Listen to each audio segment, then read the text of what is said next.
तालाब भी माशाल्लाह रेडी हो गया, दोबारा से पानी निकाल के भर दिया। अब साफ सुथरा पानी है, चेक करें। पाइप अंदर नजर आ रहा होगा आपको, पाइप जो है एंड में पड़ा हुआ है और ऊपर से भी नजर आता है, तब पता चल जाता है कि पानी साफ है या गंदा है। बाकी इस साइड पे चेक करें, हमारी बेल जो है ना वो बिल्कुल ठीक है। इंशाल्लाह उम्मीद है कि मुझे यार इस बेल का शौक है कि जल्दी जल्दी ये बड़ी हो, पीछे सारी दीवार जो है ना वो कवर कर दे। तो दुआ करिएगा जल्दी जल्दी ये बड़ी हो जाए। बाकी इधर भी सारे खा रहे हैं, इधर भी सारे खा रहे हैं। अब बारी है तालाब की, देखते हैं कि डक्स आती है तालाब में, नहाती हैं या नहीं नहाती। थोड़ी देर इंतजार करते हैं, अगर नहा लिया तो ठीक, वरना व्लॉग का करेंगे एंड।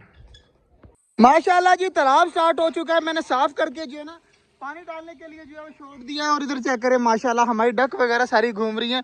टर्की बर्ड आज सबके ऊपर गुस्सा कर रही है, देखिएगा चकोरों को मार रही है, हर चीज़ को मार रही है।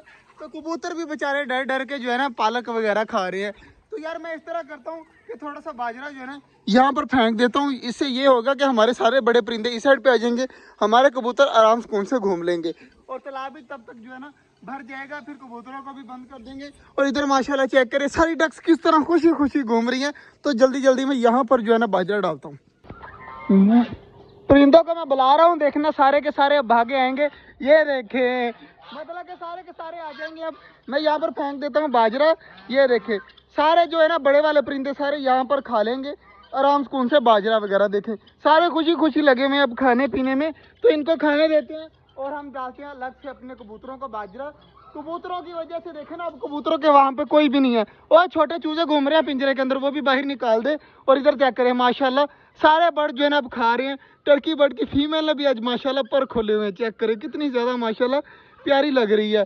तो जल्दी जल्दी यार मैं अब अपने कबूतरों को बाजरा डालता हूँ, क्योंकि फिर बड़े परिंदे जो है ना तंग करने लग जाएंगे। यार कबूतरों को मैं देख रहा था, अचानक मुझे एक चीज नजर आई है, मैं आपको भी दिखाता हूँ। माशाल्लाह कि हमारे कबूतरों के जो है ना पर आधे से ज्यादा आ गई है, मतलब थोड़ा थोड़ा उड़ने लग गए हैं। ये देखे ऊपर भी बैठा हुआ है कबूतर, आपको नजर आ रहा होगा। आगे कोई कबूतर ऊपर नहीं बैठता, मतलब कि सारे कबूतरों के जो है ना इतने इतने पर आ गए हैं कि वो थोड़ा थोड़ा ऊपर ऊपर उड़ सकते हैं। ये बहुत अच्छी बात है। अब जो है वो हमें सोचना चाहिए कि हम कबूतरों के लिए कुछ ऐसा करें कि ये सारा दिन जो है ना बाहर उड़ते फिरते रहे और शाम को जो है ना अंदर चले जाए। अब इनके लिए ईंट वगैरह निकालनी है या कुछ जो भी ऐसा करना है ना वो सोचना पड़ेगा। तो देखते हैं कबूतरों के बारे में क्या करना है वो देखेंगे, और फिर वो कबूतरों के लिए जो ईंट वगैरह निकाल कर सारा दिन ऊपर उड़े, शाम के टाइम अपने घर में वापस आ जाएं। इस तरह कुछ करना पड़ेगा, तो करेंगे इंशाल्लाह। और सारे परिंदे बाजरा वगैरह खा रहे हैं। वाइट वाली डक सारी जो है ना बड़े वाली डक सारी उस साइड पे बाजरा खा रही हैं चकोरों के साथ। तो यार बहुत अच्छी है हमारी। एक चीज मैं आपको नोट करवाता हूँ, टर्की बर्ड, मोर, चकोरे, बतखें जो है वो इस साइड पे खा रही हैं, सारी मुर्गियां जो है वो इस साइड पे खा रही हैं। चेक करें सारे जो है ना अलग अलग खा रहे हैं। इधर भी कोई लड़ाई नहीं है, उधर भी कोई लड़ाई नहीं है, सुकून से लगे हुए हैं। तो यार अब से ना दो जगह पर ही बाजरा डाला करना है, इससे ये होगा कि लड़ाई भी कम होगी और सुकून से खा भी लिया करेंगे।